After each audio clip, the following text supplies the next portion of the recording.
Gente, começando mais um vídeo aqui no canal e hoje eu vou saltar a geladeira e ver vocês verem como é que eu tô.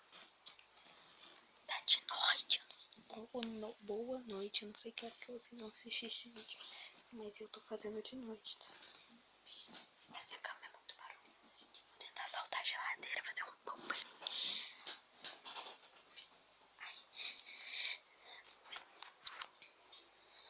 Os meus pais estão dormindo ali do lado e faz muito barulho.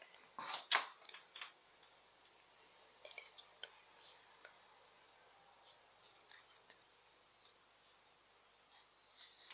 Tá de noite, gente. Tá todo mundo dormindo. Só eu nunca consegui. Gente, tá de noite, juro. O meu pai tá dormindo. Só eu tô aqui acordada.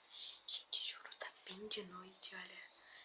Acho que é umas meia-noite e pouca e eu tô na geladeira saltando. Eu vou ali no quarto do meu tio. Coisa que complicada.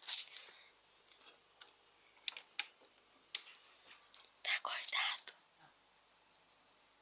Gente, meu tio é o único que tá acordado nessa casa. Eu vou fazer um pão. Eu vou fazer um pão. Deixa eu botar. Ai, gente, eu tô com fome. Eu vou pegar um pão. Ali tem pão. Aqui tem pão. Ai, tá muito barulho.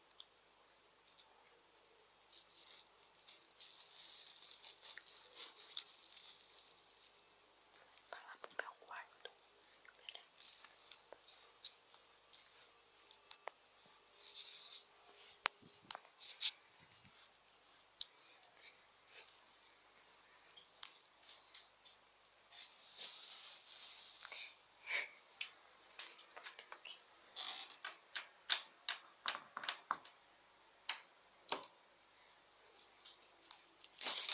Gente, a única coisa que eu consegui fazer até agora foi trazer os pão aqui pro quarto.